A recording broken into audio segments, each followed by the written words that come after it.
What's happening in the canine industry? For all the latest news, views, and expert opinions, stay right here for the Canine Paradigm. You'll hear from industry leaders, experts, doyens of the industry, learned colleagues, movers and shakers, and the odd randy guest.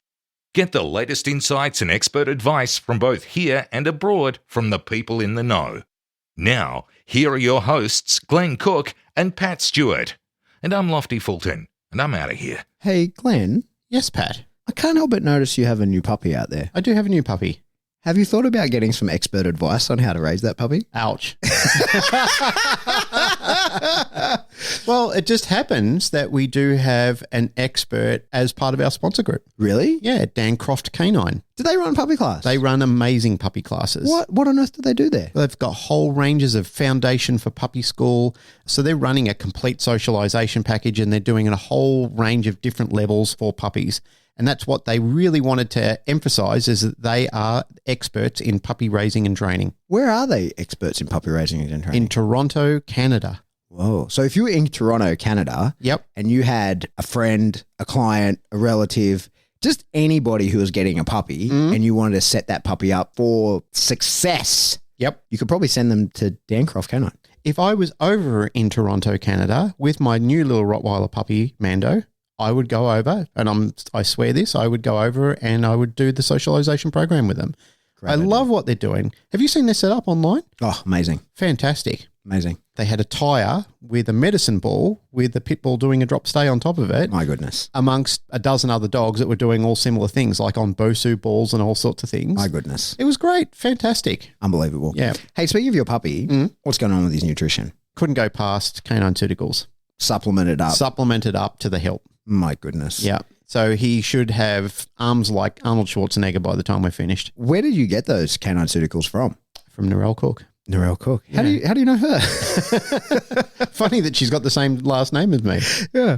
The supplier is very local. Absolutely. Canine Pharmaceuticals, but legit, it's probably the best supplements available for Best a dog. supplements available, human grade, gone through the absolute rigorous testing program. I mean, Narelle's got stat sheets on it and everything like that on demand. So if people want to know what they're actually putting into their dog's body supplement-wise, they can reach out to her, and she's got all the facts and figures before she even put it down as a physical product. She spent years and years researching it before it was actually come to market. So Amazing. Great stuff. Yes, the puppy's definitely on it. All our dogs are on it. And there's a shit ton of people around Australia and New Zealand who are taking Canine Pharmaceuticals, and the feedback is astronomical. Amazing. Yep.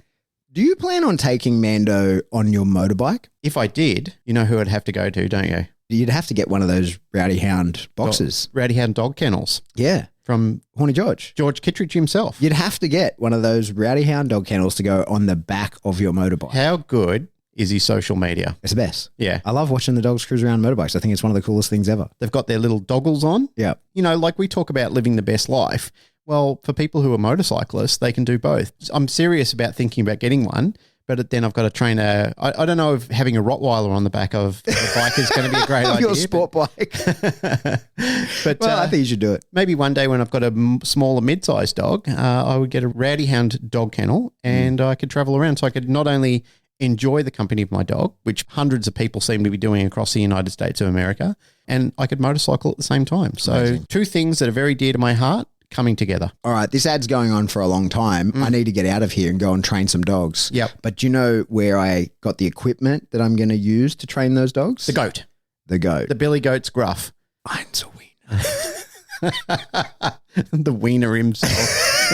Ironswick Dog Quip. Yeah. If you're not buying all your dog training gear from them, Yep. I don't know where you're fucking getting it from. Well- if not from Thurman, Ironswick Dog Quip, the Irons a wiener. How the hell does he sell anything being such a grumpy old bastard? He's online now. He's got a website. That's You right. can- They don't have to deal with him You can direct. actually buy things off the website. You can actually do it now. Yep. ironswickdogquip.com.au or just .com. Probably one of them. I don't It's know. one of them, It but just we'll put it in try the it show out. notes. Yeah, put it, Yeah. you'll click. You'll find a link. You buy some stuff.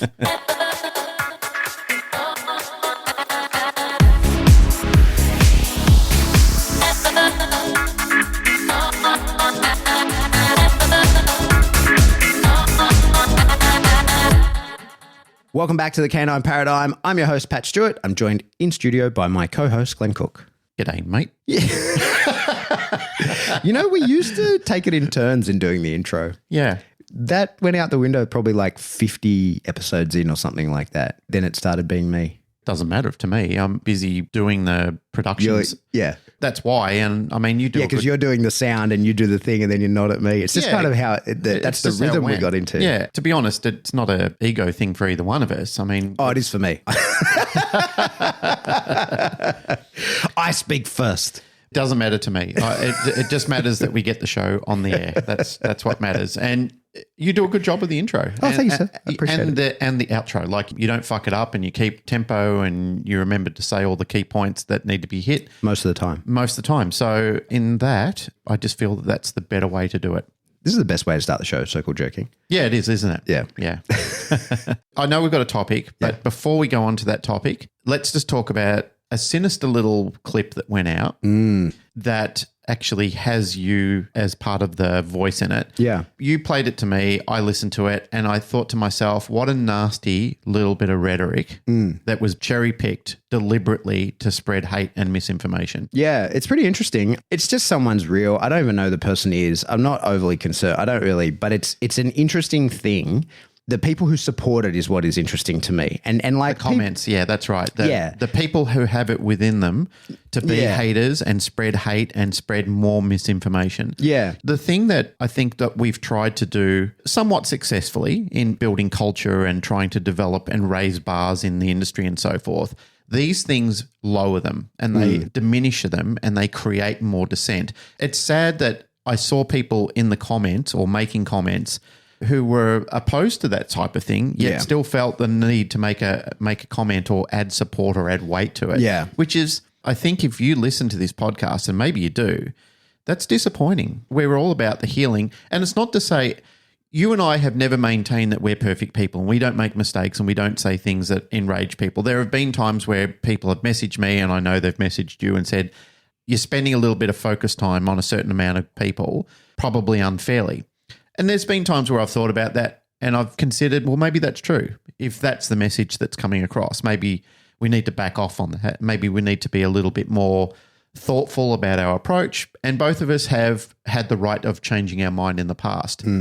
But these sort of things, in these other groups, they don't kind of go away. And it reminds me very much of a group of people that were trying to drag Joe Rogan down at one point in time, and they cherry picked some things that he was saying. And he had to, he got on there and said, hey, when you listen to this, it's pretty bad. I agree. When I listen to it, it sounds awful. And it's really been played out of context because people have cherry picked it and made it sound sinister and taken everything entirely out of context. And that's the danger of when people make these little mixes.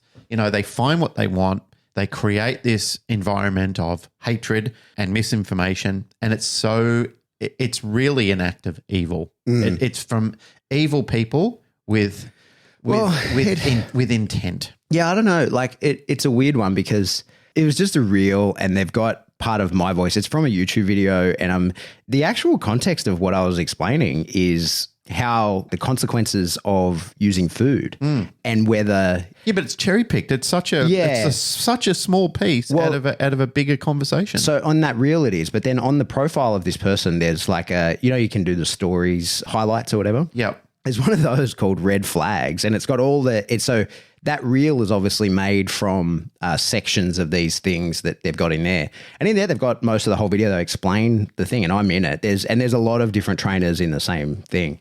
And like, I just sort of, when I saw that, like, it's very disappointing. It's annoying. And, really all I was interested in, because lots of people have come after me before, and usually it's very often that they repeating something they've heard or they don't like something that I stand for. And I think that's fine. Like, I would never go off kind of half cock like that. But when someone says, oh, he's terrible because he's a balanced trainer, I'm like, oh, okay, well, that's like, you just don't like balanced trainers. You probably had a very bad experience in the past with one, whatever, like, that's fine. But to show that you watched the whole video and to be an issue with that and post it on their own page as a highlight saying, like, as a red flag person, and I was like, oh, I don't think I can share any common ground with this person, because it's like all I was talking about is like a way to use food, and I was explaining the consequences of doing it in both directions, whether you want to train a dog that's hungry or versus use negative punishment on a dog who then checks out when he doesn't want the food. Like, it's pretty innocuous. Which is exactly what the people who are spreading the hate mongering about are doing without actually naming it or putting words to it. That's right. And so I think the issue from my point of view is like, it was just that I was using words they don't like. I think, and that's probably one of the issues with a lot of the people who are anti the type of training that you or I would do. I think their issue is more with the language that we use rather than what we actually do. Because for the people who understand the language, the real terminology, and are trainers who don't want to train the way that we do, I tend to get along with those people really well. And in fact, have great working relationships with them, and, you know, can discuss complex ideas with them and bounce things off of them, because, you know, sometimes I encounter problems that I know how to fix one way, but I've got a client that doesn't want to do that for whatever reason, whatever. And so I want to be able to have conversations with people who have a different Rolodex of skills to me in different areas. So like, that's not the issue. The people who train in different ways is not the issue. It's the people who don't really understand dog training at all and then want to sort of say who's right and who's wrong and who's good and who's bad without actually kind of understanding what they're talking about. It's exactly what it is. It's offering your opinion as though you know more or are more important than the people who are experts in that, right? And I think that's become really commonplace, but it's certainly online and on Instagram and I think TikTok as well. Like, it's become very prominent. And what we see is a lot of like people who start social media pages because they've got a reactive dog. And the truth is, when I look at most of these, that they're causing their activity. It's their lifestyle that causes that reactivity. And you can look at a lot of the pages of people who have, you know, there's so many of them. It's always like the dog's name and, you know, some slogan of choosing a better life or whatever, right? And when you look at the majority of them, not all of them, because there are some that are really good. And that's the sort of the issue with this kind of thing. But a lot of them are people who are really anti or really pro some kind of training modality. And it's because they've either had a good or a bad experience with that training modality, right? So like their trainer might be a force-free trainer or their trainer might be balanced and then they push that. And there's people online who have made things that are anti me and what I do. But there's also people online who are pro and have had really good experiences and make the same thing. And they're all doing the same thing, right? They're all like, it's all comes from the same place. But where I'm going with it is that they don't really know very much about dog training, right? And very often they're showing the lifestyle of their reactive dog and they're saying, I would never do this and this person's bad and don't do this. But through showing the things they're doing with their reactive dog, most dog trainers, whether they're force-free or balanced or whatever, however they fit into the equation, can look at it and go, oh, you're doing these things. Like you're creating that. And the other issue that I think I find with a lot of those accounts is, especially the ones that get quite popular, is that if you are the person with the reactive dog and you've got a big following that on you and your journey with the reactive dog, it's not in your interest to no longer have a reactive dog, right? And I think that there's plenty of documented cases of people who poison their own children because they like having the attention that having a sick child brings them. There's plenty of evidence of that. And if people are willing to do that to their own kid, they're sure as fuck doing that to their dog, without a doubt in my mind. The case of like, oh, my reactive special needs dog or whatever. And it's like, it's not actually that at all. It's actually a great dog. Your management in what you think is management of your reactive dog is perpetuating the problems that you have with your dog. Well said, sir. So that's my sort of like, I'm not concerned about like, I'm not even going to say the name of the account because I don't want people going to it. I think that these are very often people who are not well. And it's super important to me that nobody on my behalf goes and engages with an unwell person and makes them worse for me. So like, that's why because I have, there's people who would do that because they outraged by seeing that. And especially people who, through me and others have been helped via the training techniques that I'm talking about in that video would go and defend the position. And I would ask you not to, because it's just not going to help. It isn't going to benefit anybody in that situation in any way, shape or form. Kind of what they want. Yeah. It just creates more traffic. They're kind of like radio shock jocks that they'll just say anything and everything just to increase engagement. To increase engagement. Yeah. All I can say, mate, is it's lucky you and the other, it seems to be men that are on that particularly cherry-picked process, and it seems to be generating hatred towards men, which is also something I think is very disappointing because we're all in this together.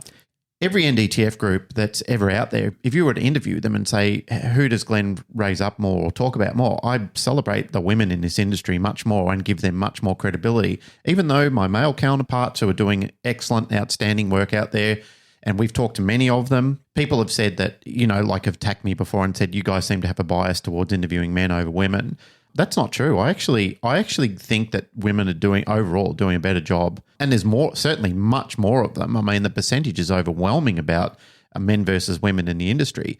But to see it's very woke of this person to go over and do that, and that whole woke movement is largely disappointing because, mate, if you and those other people were witches in Salem or accused witches in Salem, they would fucking burn you. You'd be burning in a pile right now, based on the hysteria that those people had created. And that's the sort of danger that I want to highlight when these people do these type of things, is it's generating hatred. It's inspired to create hatred towards a gender, and it's inspired to create hatred towards something that has been focused and highlighted on a very minuscule conversation that had a lot of great information about how to have a better relationship with your dog overall, including, as we said before, language that they would use differently in exactly the same sort of context. Yeah. And that's some of the most outrageous things about it. But there are so many people out there, if I went on a mission and cherry-picked the information they went out of huge conversations and just stitched it together like that, great people with great stories, with fantastic information, who are really doing an outstanding job in both communities or whatever they want to call themselves. You could literally poison the water with what they said in small, minuscule amounts. And I know people want to go looking for this now because we've just created a lot of unfortunate interest around it. But the thing is, mate, it doesn't do good for our community. Really, it doesn't do good for our community. And there might be people out there and said, well, Pat, Glenn, you're talking about this now. How is that good for the community? It's not. And I acknowledge that. Like I'm saying, I acknowledge that this sort of conversations are not good for the community. Really, I don't want to be in a position to have to talk about this sort of nonsense because it really, the bar that everybody is trying to push up, the bar that everybody is trying to get under, here's the frustration that I ultimately have. We have said this on so many show episodes, and literally within the community, there are other people who are fighting actively against this. When we're actively all fighting an organisation that want to drive us down and want to stop us not only from doing the things we like or using the tools that we use or whatever, but taking all our pets away from us. I mean, it's just outrageous that there is this scuffle that sort of goes on. It's like hoods who just want to control a street corner and they don't see that the overwhelming government want to take all the street corners away from everybody. Yeah. And that's the thing that fucking drives me crazy. So in the same video, like I recognize some of the voices. There's Larry Crone and there's Robert Cabral and Tom Davis and Gelman's in there as well. And so like some of those people I have a huge amount of respect for and look at their training and I'm like, holy shit, that's great. And others I don't really appreciate their training very much. But I think the thing in it as well, when you're dealing with any sort of dog trainers and when you're going to go off at them and want them banned or whatever, right? Like you're going to call them out in that kind of way. I feel like what you really got to do is look at the totality of their experience and decide, are they actually being abusive or they're doing things within the law, all right? There might be instances when people see online shitty dog training and it's just shitty dog training. They're just not good at it, what they're doing. That's just one thing. But I think that what I like to do is look at people's contribution in its being the sum of all of its parts. In its entirety. Yeah, in its entirety. And looking at it and going, does this person provide a net positive or a net negative position or contribution to the industry? And I don't think that anyone there in that cohort is providing a really totally they're a problem that has to go away and that all dogs are better off not having met them. So you look at the two women from Shallow Creek Kennel or whatever it was that been arrested for that video that came out with them. Like that's straight abuse. That was hidden camera. That is abuse. That's straight abuse. That is abuse. There's no defending that. Yeah. So there's nobody in our community. Everyone that I know is outraged by watching that video. There's not one person who wants to, well, there might be, but there's nobody that I know of that wants to defend that stance. Yeah, so and rightfully so. Exactly. So we can all look at that and go, that is abuse. But it's not like you can't look at it and go, oh, that's a training technique that I don't like. Right? It's like, no, that's abuse. I think that as an industry or as a group of people within it, we need to sort of realign on like what really constitutes that, right? Abuse. Like, and and really have a think about, you know, is this just something I don't like? Is this just something that I'm not comfortable with and therefore I don't have to expose myself or my dog or anyone around me to that, and that's totally fine, go ahead? Or is this like an actual problem? Are these people actually abusing dogs? That line is so fluid across the industry. So many people draw that line in so many different places. And I just think as well, like, I am across a pretty large gamut of the industry. Like when I try and explain to people sort of like, what are the dogs you deal in? I'm like, oh man, that's broad. It's same for you, right? Like I deal in special forces, military working dogs, all the way down to being in people's homes, helping them with their fluffy that barks at the door. Right? Yeah, we cover all aspects from. Yeah, but there's a lot that I don't, right? Like I don't deal in herding dogs really. I don't teach herding and flyball, agility. Yeah, like there's so many sports. And when I say I'm really into dog sports, it's like some very specific ones, not across the whole thing. So it's a huge, the industry is enormous. Like it's a Dunning-Kruger type thing. Like I'm quite aware of how enormous the industry is and the types of dogs the types of dogs that exist and the roles that they're required to perform. I'm aware of most of those. I don't know much about many of them, right? Like if you give me a little Kelpie and say we need this dog to herd sheep, I'd have no idea. I don't know where to start. That's not my area. I don't know anything about it. I would never get involved in people that do. I'm super interested in it. I'd love to like learn it and see it and then try and, you know, break it apart and put it back together in a way that makes sense to me and maybe make some modifications. And I think that's how innovation happens, is when you get fresh eyes like on a new thing and you sort of tweak what's already fresh eyes on an old thing and you tweak what's already sort of within there. Yep. That's all cool. But I think that when you get people who are like, the things that I say about compliance in dogs and whether it means that you should starve a dog to make it hungry beforehand, which I was saying I don't do, versus if I ask for a dog to do something that he knows very well how to do and then I don't reinforce afterwards because he chose not to do it, to say that that is a problem to say indicates to me that you don't really know the spectrum of dog training very well. And I think, as I say, that the people that are making that kind of stuff, it's fine, do whatever you want, but you're in a very small cross slice of what is dog training. You have a mildly reactive dog of your own. That's all you have. And what I'm doing is like I train dogs across a very large spectrum of the industry, dogs like yours that are mildly reactive in people's homes, all the way up to where if the dog doesn't perform its role correctly, it could kill someone or get someone. It could itself kill someone or get someone killed. And so like the way that I'll train and the type of training that I will need to use will be different to what you need to use. And to say that what I do is wrong or right or whatever, without knowing, it really just indicates that you're only aware of a very small fraction of what dog training is. And there is so much more out there. Nicely said. And let me just say, mate, that I've had over the years a very big cleansing of people in my life and around my social structures who are people that get hung on words and literally can't wait to throw it back in your face. There's a lot of internal sufferance that you have to endure when you have a friendship or a relationship with people like that, whether it's personal or professional or family or anything like that. Like the amount of people, and maybe I've done it myself sometimes. I'm not excluding myself. I've painted that picture before. I've done things that I've regretted, being disappointed in myself. So I'm not saying that I haven't done these things. And I've also highlighted before that I've taken myself out of other people's lives because I've realized I'm the problem for them. But some of these people just don't identify with it. They don't understand it. And it's very suffocating to be in any form of relationship where you're constantly walking on eggshells around people. And as I said before, I use the word woke.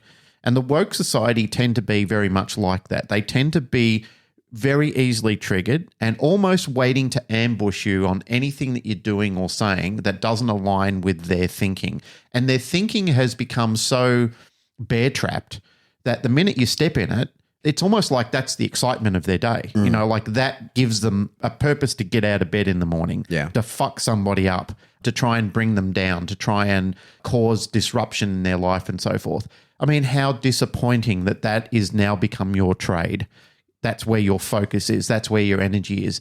I think you really have to have a look at your alignment and say to yourself, is that really what I wanted to become? Is that really what I envisage my career to be? Because you've made a career of it. Some of these people, that's their career now in being a professional asshole. Yeah.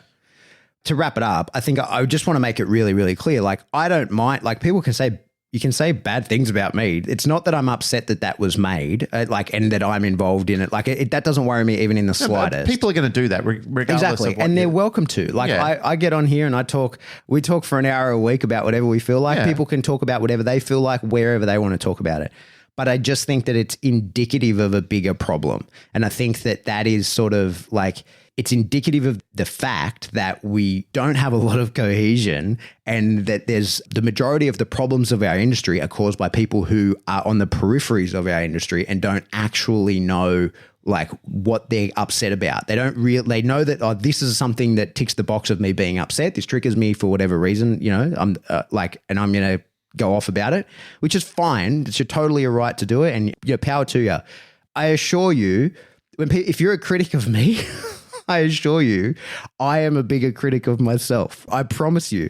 Nobody is more worried about the things that come out of my mouth than me. I fucking promise you that nobody spends more time thinking about how things could be misconstrued than me. I promise you, you can't attempt to upset me more than I can upset myself. Indeed. Right? I know the internal struggle that goes on there. So go for it, right? And you can't cause more self-doubt in me than I cause in my own self, in my own training every day when I fucking do stuff. So go ahead, fill your boots. It doesn't worry me at all. But that's what I'm more interested in, is that it's like, I don't care that you made that about me, but it shows me you don't really understand dog training. And now you're trying to tell people what is and what is not good when you don't even understand what it is, let alone be in a position to decide whether it's a good or a bad thing. As I said before, there have been multitudes, millions, probably billions over history of men and women, people in general, that have been brutalized both psychologically and physically, like executed, tortured, all sorts of things, while there have been people in the crowd cheering on. And that's what you highlighted before. You are one of those people who sat in the crowd, and these could be innocent people who have never done anything wrong in their life and have, in fact, just because one tyrant wanted to monopolize something for themselves, they whipped everybody into a frenzy. Not only are they an evil person, but you by association are also guilty of standing in that crowd and throwing stones at the person who had to endure that when they did nothing at all but tried to improve the standing of the world in general. And shame on you. Shame on you, my friends. Being in the group, that's a big part of it, right? Well, mate, you whip it up. You're the ones that justify them. You're the ones that give them the power to say, look at all the support I've generated from these poor, misinformed, hate-filled people. But I tell you, folks, if you get involved in this, and I've been involved in a lynch mob before, and people have said, better people than me at the time have pointed out to me, and even you have, Pat, you've pulled me up on things before where you've told me to look more perspectively. Perspective is huge. We talk about this in our work culture a lot. Perspective is huge. You've told me to look within, and other people have told me to look within, and because of that sage advice, I have looked more broadly, and I thought, holy shit, there's a whole gamut of information out there that I really didn't take the time to gather. I just got angry and I felt something and I acted impulsively. This is why so many dogs go to the death as well when they act through impulse. Impulsive behavior is just catastrophic.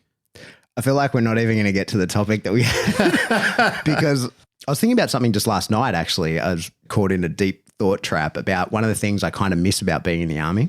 Because it's actually... Were you in your sauna at the time? Yeah, I was. Yeah, I was in deep meditation. Your thought bubble. Yeah, because it's actually... I got out of the army in August. It's like right around the time when I discharged, right? So like it's always kind of on my mind. Yeah. But one of the things I do miss, especially now talking as much as I do to people, like through the podcast, like indirectly, people just listening, but also dealing with people in real life. One of the things, and I'm always very careful of my words. I put a lot of work into that. Like I practice that a lot. I I really try to use the correct word with the correct meaning to convey what I want in the most efficient way that I can. I know that's like ironic since we waffle so much. Yeah, but you are an articulate wordsmith. I try to be. And one of the things that I miss the most about the Army is not having to do that. In the Army, everybody's working at my unit anyway, right? And like I was never in the broader Army. I was just in the one unit for the whole time I was in. And I spent 2 years at the training center of that unit, right? So like I really was a commando and not much else. Yep. But everybody is of a very similar personality type because they're selected. So there's some talk. It's pretty interesting when you go back to sort of, I think the guy's name was David Sterling, who started the British SAS. There's a particular personality type that goes into Special Forces. It's maybe not even the best personality type for Special Forces. It's just that when he was building it, it was what he was like, and he chose people that were like him. And that's basically been continuing through Special Forces units all throughout the world because they're all raised by others. So like I was at 2 Commando Regiment, which was raised by the SAS, right? So they got tasked with, hey, train these guys to make another unit to perform a different but similar function of your own. So I don't know whether it's the right attitude, but it's the one that sort of all of them tend to have. And it probably is the right attitude.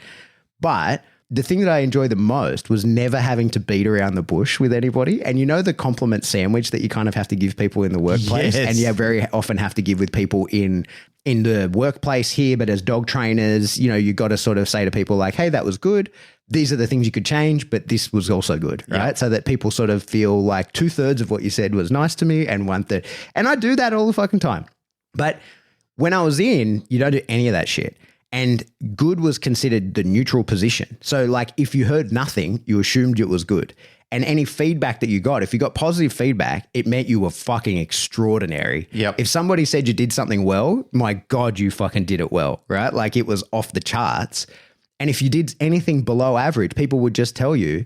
And there was never, in my experience anyway, and certainly at the lower ranks, this is the case. Like I think as you go into higher ranks, maybe there's a bit of politics involved and because people are tussling for positions and that kind of stuff. But when you're a digger in a team and, you know, from say like private soldier to corporal within the Australian Army, it's different ranks, different armies, right? But sort of private soldier to corporal, maybe even sergeant, when you get negative feedback, it is 100% job focused. And the only reason that person is giving you negative feedback is because they want you to be better at your job so that your job can achieve the mission more successfully and you are both on the same mission. So when people give you negative feedback, like again, being in an SF unit, it's not like you're imagining an army movie of being yelled at. That's just not how it goes in those units. It's just not how things work. People just talk to each other. Very often people, you know, don't even necessarily know each other's rank. You don't wear a lot of uniform. You mean Full Metal Jacket, that whole scene doesn't happen? Well, no, but that very much happens. Oh, I was going to say, thank God. No, that very much happens in establishments like that. Right. That's very true. Yep. But anyway, that's the thing I miss the most is when you could just say to people, hey, dude, you got to do this. And they go, oh, got it.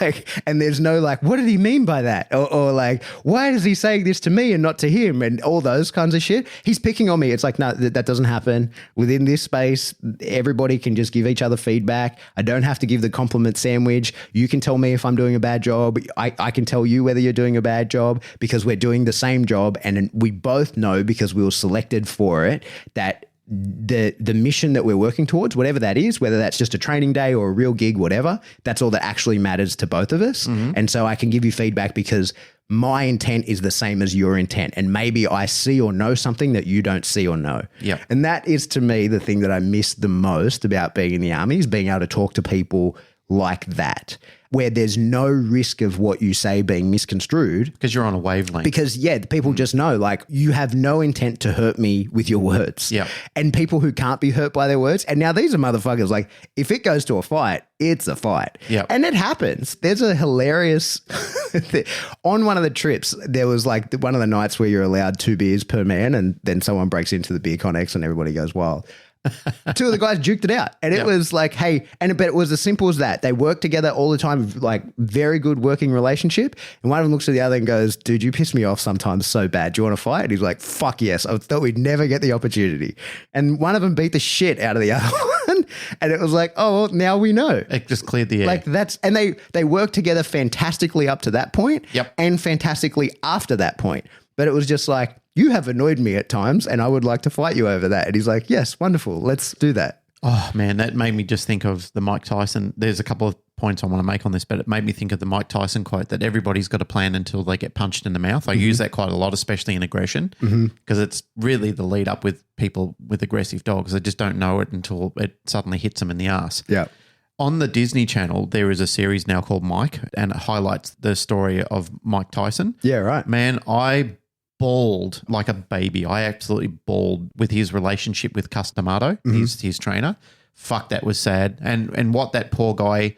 Now, I know that he's caused himself some mischief and he's tried to make amends for it more recently, and he talks about that very, very openly. But it's sad what he endured as a little kid. Yeah. You know, like if it's true to form, and I've heard him talk about it in interviews before, but what he endured, just watch it. If you've got the opportunity to watch it and see what he endured and why he became Iron Mike and how he was shaped and forged, it's very relatable to the sufferance that dogs go through and why they become who they become. Oh, and yeah. Mate, it was fucking heartbreaking. Like, Yeah. it's seriously, I'm trying not to well up with emotions now talking about it. It's sad. It's really horrific what people and dogs endure in those moments. Yeah, yeah. Oh, Mike Tyson's a fascinating... very. He's a great case study. Yeah. Yeah. And the parallels to like having always being wound up and having no relaxation time and never even having anyone say that they love you unconditionally. That's what fucked him up the most.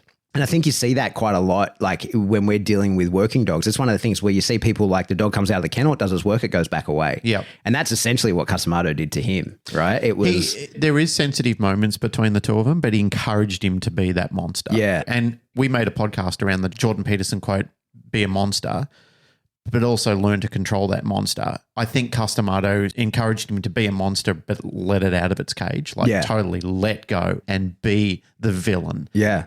Well, he told him that like his opponents were trying to take his status from him. Yeah. Like that's how he had to enter the ring every time thinking this isn't a boxing match, this is a fight. If you are your status, and then if your opponent is trying to take your status from you, then it's a fight to the death. Like that's how he thought of every fight. Well, the thing with Cuss, when you see the relationship with him, and it's a snippet of a whole lifestyle. Yeah, so you're only seeing, and this could be exaggerated, but he appears to be the best thing that happened to him and also the worst thing that happened to him. Yeah. You know, like it's a conflicting situation when you're actually watching it. It's also terribly sad because there was genuine love for each other. Yeah, you know, like Cuss loved him like a son and Mike loved him like he was his father. And he talks about how absolutely terrified he was to let Cuss down. You know, like to lose and to not be and to not have love. To lose his love. To lose his love. He loved him conditionally. You look at the relationship he had with his mother, and again, I don't know if it's true to form, but his mother always looked down on him, and he felt that she always thought, he uses the phrase a lot, calling people a piece of shit. But that's what he thought his mother always thought of him, was he was just a fat little kid with a lisp and just a piece of shit and a disappointment in his eyes. Imagine. Oh, mate, it is. I unashamedly say I had fucking tears streaming out of my eyes in the second one. It was traumatic. It was good, you know, like they managed to show a lot of the good highlights of it, but the actor who's portraying Mike, he is doing an exceptional job of it. Like he almost, he looks like him in so many ways. Really? Oh, yeah. There's sides of it where you think, oh, it's not quite like him, but then you kind of lose yourself into the story. And it's only 2 episodes in, mate. Like I am absolutely enthralled to watch the rest of it because, like you said, it's a massive case study because you and I have lost sleep on the amount of dogs who suffer that and endure that same sort of life. Yeah. We always try and get this show to circle back to it being like dogs. And I'm not saying Mike Tyson's a dog.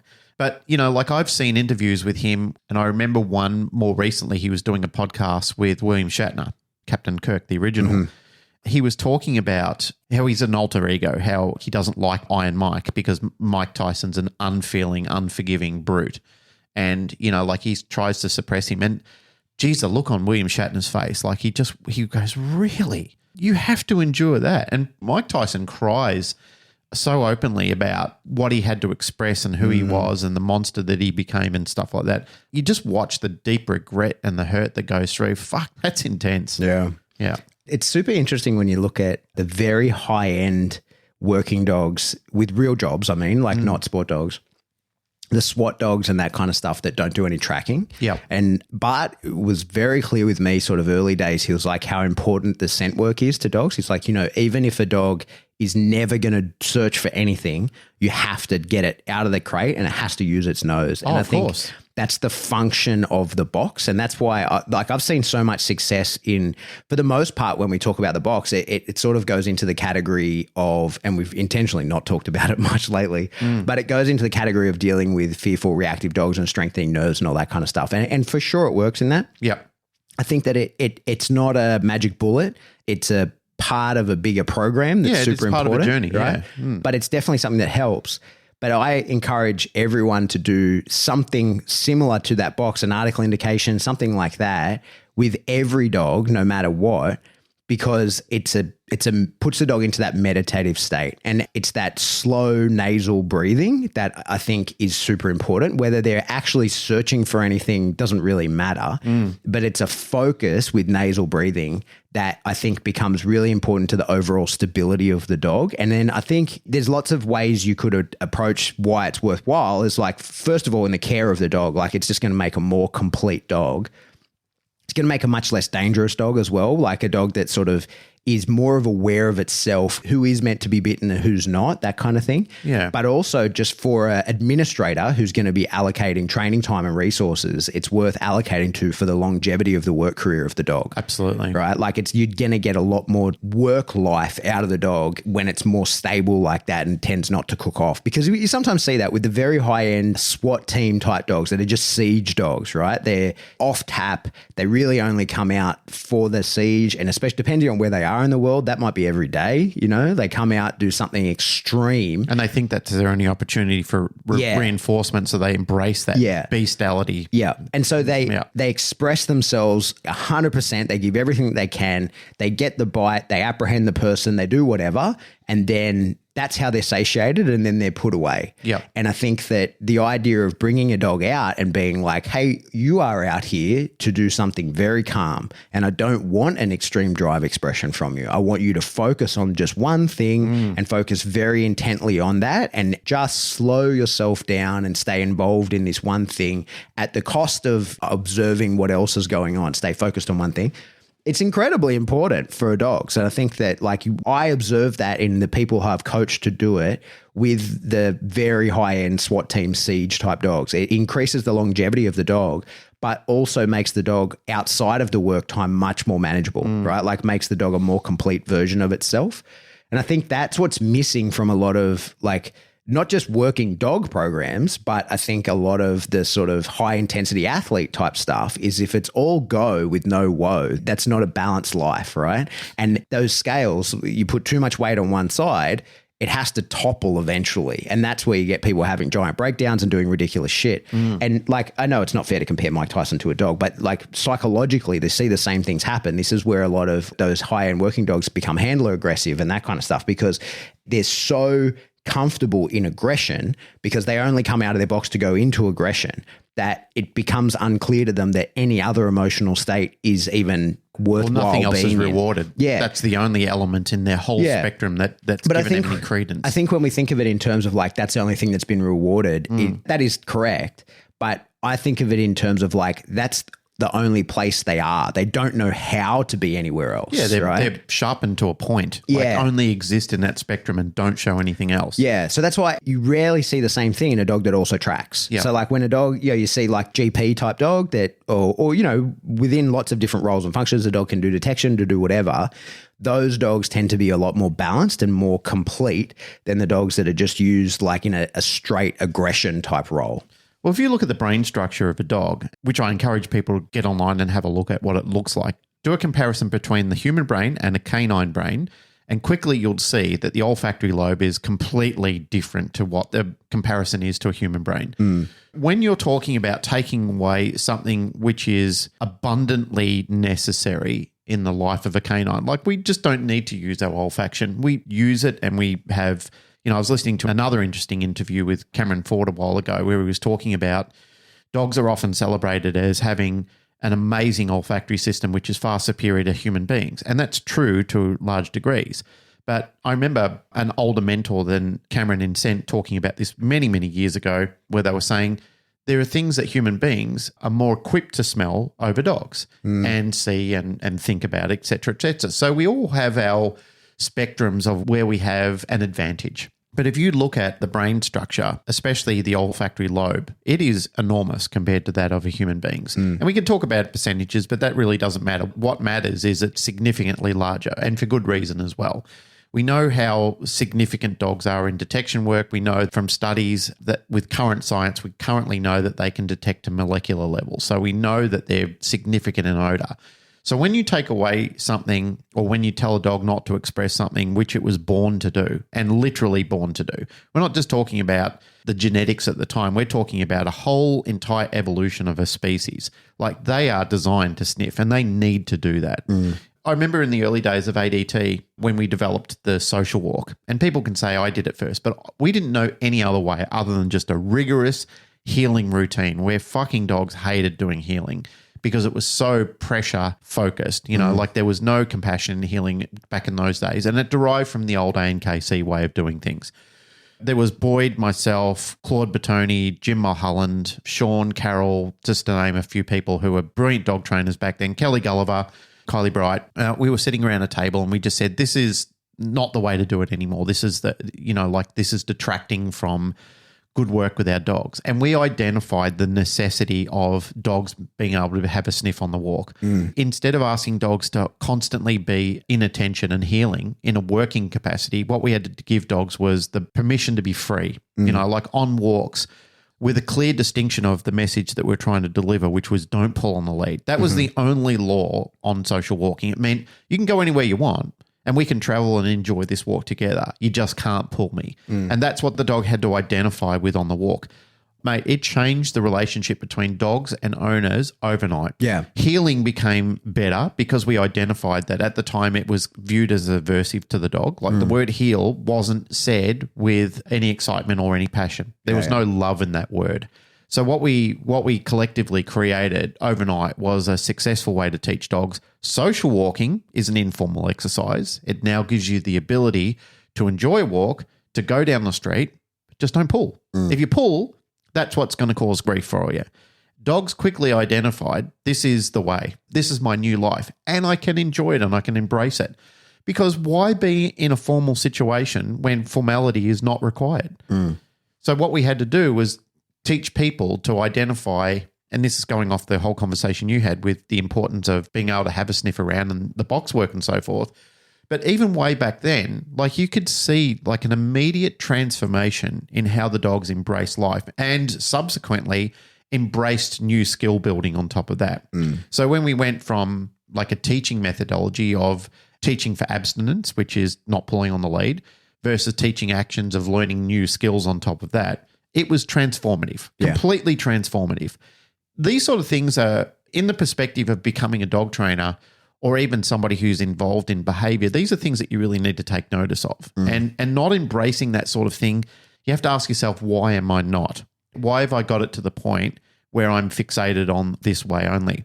Interesting thing, it's even talking to agencies about even now starting to change from direct reinforcement to indirect reinforcement on detection work and so forth. That's so exciting. Like what I mean by that is not having a dog sitting in front of a target like explosives and then throwing a towel at it or near it or something like that. But now using the cue, clicking or saying yes and having the dog return and get rewarded away from the impending danger or the odor or whatever it is.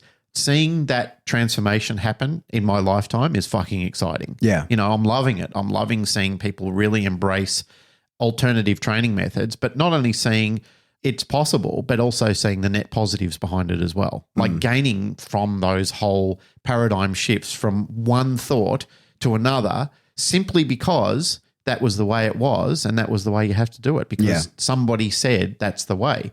But now people are looking at it retrospectively and thinking, I have to embrace the balance view now. Like what if there is another way of doing this? Holy shit, there is. And the dog's responding accordingly to it. Not only am I getting as good results, but sometimes much better.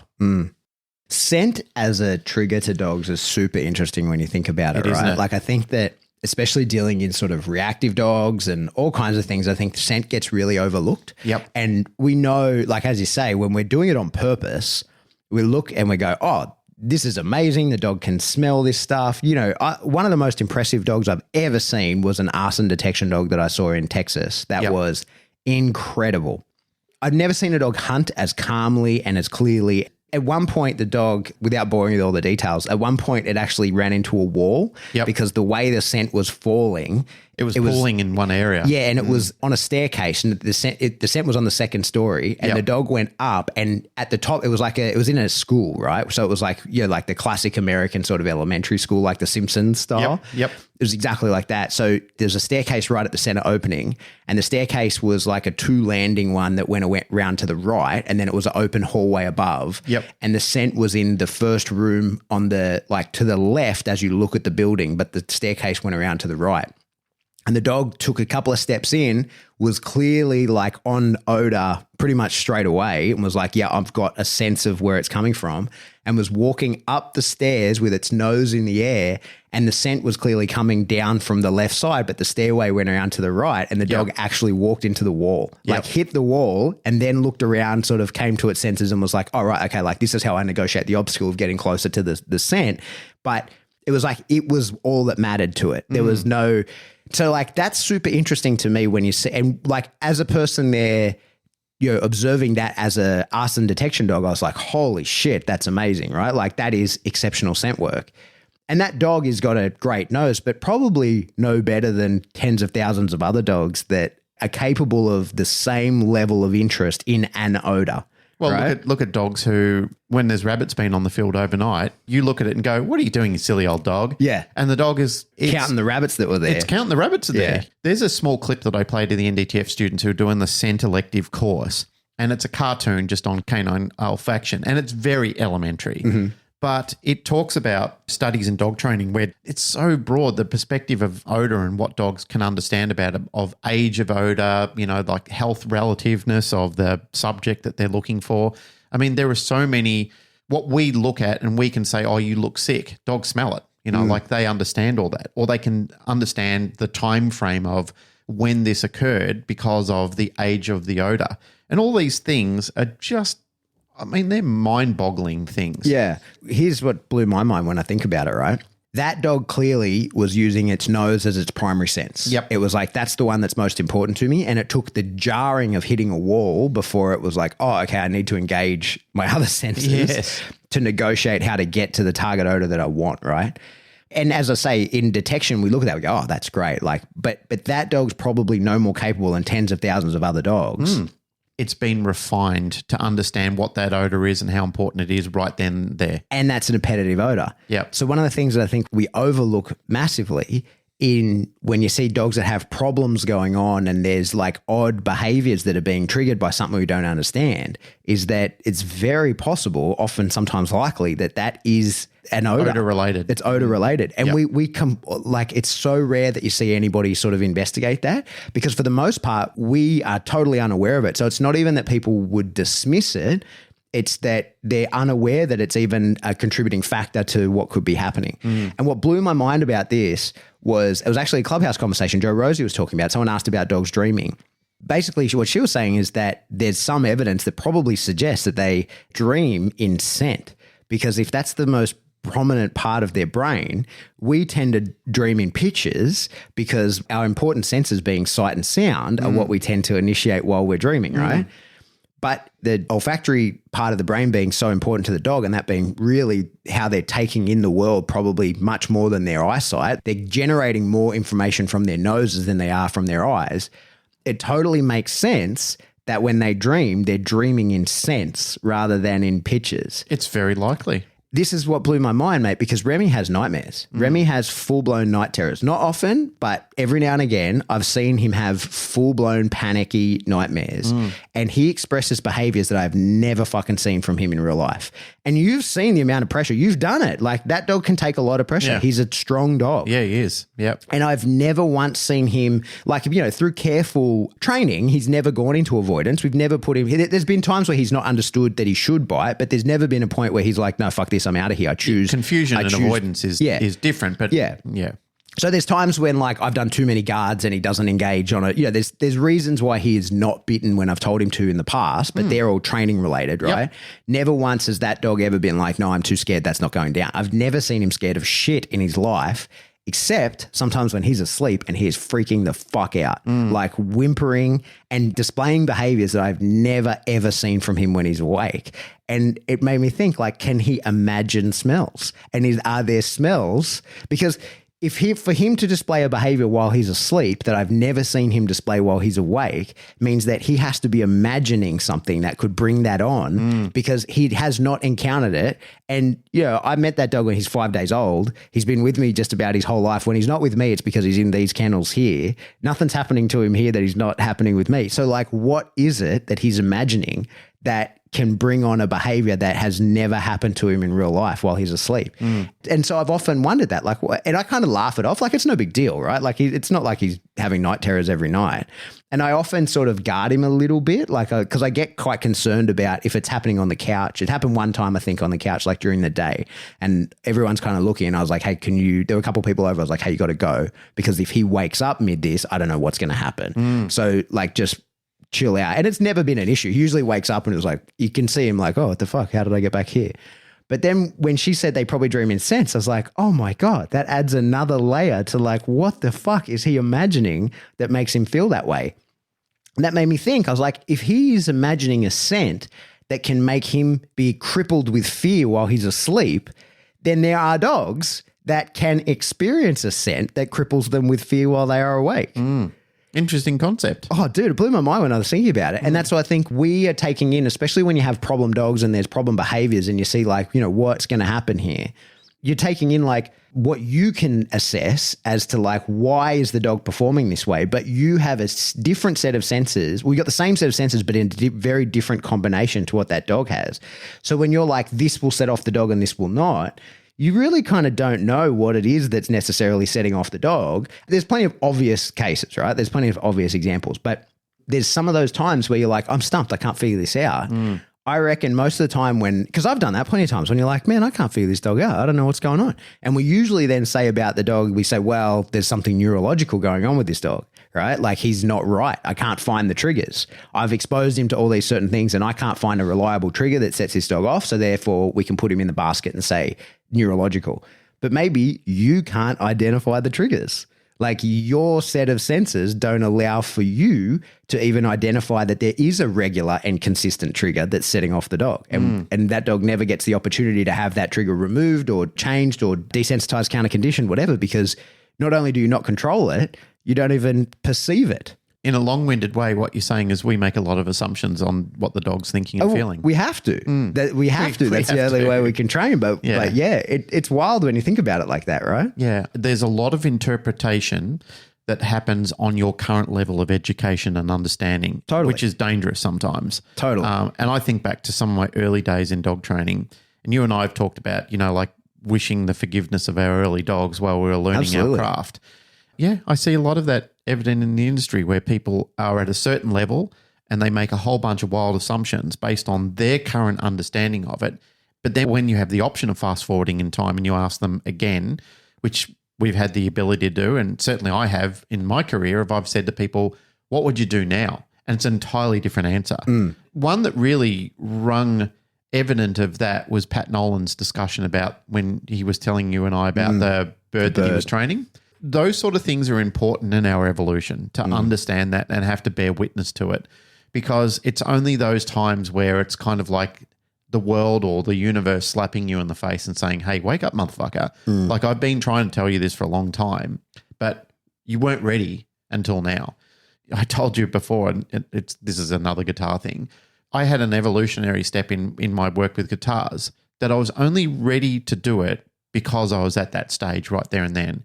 If you'd said the same thing to me back in time, there was no way that it would have made sense to me, and it would have frustrated me and probably forced me to quit because it would have been too far beyond my comprehension and understanding of it. I wasn't ready until that point in time, but then I was present to it and I thought, of course, this makes entire sense. In saying that, there's a lot of people in the career who are very hard on themselves because they're not where they want to be, and that fragments them a lot. I'm thinking about several people right now while I'm saying this, where I see fragmentation of their capability and where they are because they see other people doing it. They wish to be that good, but they don't understand that level of commitment and what goes into it and how many mistakes and how many trial runs they had to go through. They're not educated enough at that point in time to understand how that all comes together and completes. I guess the phrase, the journey of 1,000 miles starts with a single footstep. And sometimes people are so fixated on the end that they don't realize the importance of the actual journey and going into that education. That's very important as well. And I mean, I don't know where this has sort of come from, but it's thoughts that pop into my mind while I'm listening to you talking about this, because I view so many things in new people coming into this industry, and desire is great. And again, it forces me to think of another saying that I really repeat a lot is don't let your ambitions get mixed up with your capabilities. Ambition is great. It's terrific to be ambitious. I mean, it keeps you and it drives you and it inspires you to keep going forward. Ambition is wonderful, but blind ambition is to your detriment sometimes. It will lead you into your path where either it will frustrate you entirely and force you to stop. Sometimes, if you're lucky, it will give you a big breakthrough in creativity, but more often than not, it will cause you more heartache and pain than do you any good. Capabilities is where it's at. And if you don't have the right answers, don't be so ignorant or even egotistical to reach out to people and ask them, here I am in my journey. What mistakes am I making, or what can you see that I'm not seeing myself? I think you and I have talked about the importance of second set of eyes so much. Anyway, I'm rambling a bit now. Well, we never got to our topic. We had that lined up, and it was a good one. Yeah. Anyway, we could put it in the tank, save it for next time. Yes. All right, I'm going to do the wrap up. Yep. Well, you're about to jump on a plane. I'm out here because I'm dropping my dog off. So by the time you're hearing this, I'm inside long the gone. United States. I'm long gone. Yep. Anyway, that's it for another episode of the Canine Paradigm. As always, if you like what you hear, like, rate, share, subscribe. Do something to get someone else to listen to the show. If it's this episode you're getting them to listen to, whatever the timestamp is of when we actually started talking about dogs, get them to there. As I said, I'm acutely aware of how hard it would be to be a new listener to the show. Yeah, there's a lot of history. Yeah. And there's a lot of references that we talk about where we reference back to those things and people are going, what are they talking about? Yeah. Give us some advice on that. If you're a new listener to the show and I say, when Remy does this, and people are like, who the fuck is Remy? Right? That's a good point. When Mando does this, people are like, who the fuck is that? I don't know a Mando. Yep. Anyway, so if you're a new listener, just bear with us. You'll figure it out. Just play the game. Or just binge on all our early episodes, which people do. Yeah. That's cool. I really like those, because we get emails all the time. We get messages from people asking questions about episode 22, stuff like that. And they're like, hey, I can't even remember what we said back then. No, and it's so different, but it's cool. I just can't imagine the poor people. So this is what actually happened with me when I first started listening to Dog Training Conversations with Jay and Chad, was they probably had, I don't know, at least 80 episodes or something by that time. I have no idea, but there were a lot. There were a lot of episodes. And it was at a time when I was doing two things. I was doing contract shooting. So I was driving all over the countryside doing that. But also I was doing mostly in-home dog training sessions. So I was in the car for hours a day driving around. I was dreaming in their voices. Because as soon as I found it, I went back to episode 1. Yep. I think I couldn't get episode 1. But anyway, I listened to everything. And I got so... I literally was dreaming in their voices. Wow. So I can't imagine how it is for people now trying to get through, what are we at, 250 something episodes or something? 230. There you go. We should catch up with the boys and find out where they're at these days. Yeah. It'd be interesting. We occasionally have a little bit of a trickle of information, and Chad and I send each other memes every now and again. Inappropriate memes. Yeah. But it'd be interesting to see where they are. It's been some time, especially Chad. It's been some time since we've had Chad on the show and had a chat with him where he's up to in his career. Totally. How life has changed over the pandemic for him and everything like that. Same thing with Jay. Mate, this is one of the things why I'm I leave for the States tomorrow, or I'm there by the time I listen to this, but I'm really conflicted about being away from my family at the moment. It doesn't feel like a safe time to travel. Yep. I don't like being away from my family, but I'm terrible at staying, I'm not a good texter. I'm not good at replying to people's stuff. Yeah, likewise. I'm a terrible friend. Yeah, I'm a terrible long distance friend. I'm a great in-person friend. So there's so many people who I've lost touch with that I'm super excited about but doing a seminar and meeting new people and old friends there, but then also going to the IACP conference and same deal. It's important to me to put a bunch of faces to names that I know, so there'll be lots of new people I meet. But there's heaps of people that I used to see every few months. You know, you'd see them at things, you'd be at events and you hang out and you have those really intense short-term relationships with, and they're really awesome. And then you like, normally you sort of think, yeah, I'll see you next time. And there hasn't been a next time in 3 years. Yeah. So I'm super excited about getting to reconnect with a lot of the people that I've just lost touch with. And I'm super excited to do that. Yeah, So yeah. Well, by the time you're hearing this, this is probably about IACP conference time. So if I'm there, come and talk to me. Yeah, I've got a mild case of FOMO about it. And it's simply for the people, hanging out with some of those awesome people. You know, I've told you before, I miss Josh Moran and Justin Hall and Chad and Jay and George Kittredge. There's a myriad of people. Adrian Forsyth, Misha Harris, I think her name is now. Yep. It used to be Belitsky, I think, and they've got their little son now and everything like that. Like, time moved on. New generations of babies are coming through. And, even you with Axel, you know, you've had a baby over that pandemic period and everything like that. But there's things that have happened, you know, like there's lots of conversations yet to be had. Tyler Muto, I haven't seen. We're supposed to have Tyler on the show at some stage. We've got to tee that up soon. There's a myriad of faces and names, and forgive me if I'm not mentioning you on the show. It's just that there's so many people I'd love to see and hang out with. Yeah. Sammy Jo Menning, I think she's going to be there. She commented, she's going to be there. She sent me a message saying it's sad you're not coming, but yeah, it is sad I'm not coming. I'm taking all my camera gear. I'm not taking a full podcast setup because I just don't have the capacity for that. I'll have stuff to do a bunch of interviews and stuff, and that'll probably go, like, I might put some out, but a lot of it will go into Patreon. I'm going to try and talk to as many speakers as possible and get as much stuff as I can. Maybe if you're there and you and I can hook up a time, we can just get a bunch of people to come on with you. And if you're taking a mic over, let's try and get a bit of a quick catch up where we just do a bit of a room whip around. Yeah, it's a great idea. Yeah. Yep. All right. If you want to support the show, the best way to do that is jump into Patreon. A few bucks a month, get your extra episode in there. I go live every month, but I didn't this month. I must apologize for that. I'm very, very, very, very sorry.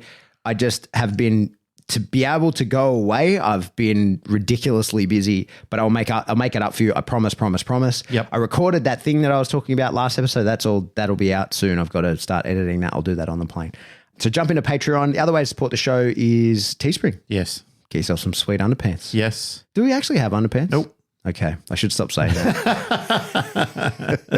All right. Get yourself a water bottle. You could always imagine that you're wearing your undergarments with our heads on them. Yeah. TCP underpants. Yep. I have a pair of boxes with Dave's head on them. Oh, Dave really? has a pair of boxes with my face on them. We got them as Christmas presents from the staff.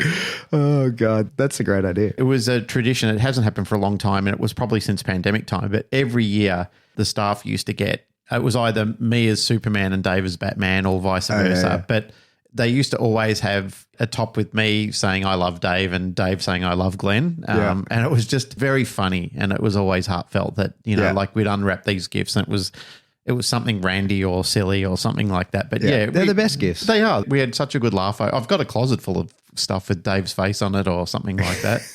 You and Dave are in the closet. Yeah.